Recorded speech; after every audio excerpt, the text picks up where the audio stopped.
Here we will write a program to find square root of a number without using library function. So in comment line we will write. Here we will use function. So first we will define function find root with one parameter.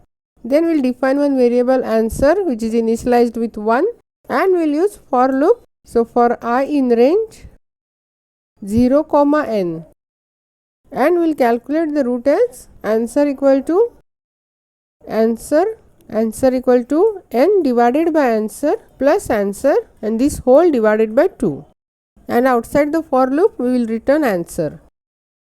Then we will accept number from the user. So n equal to int input,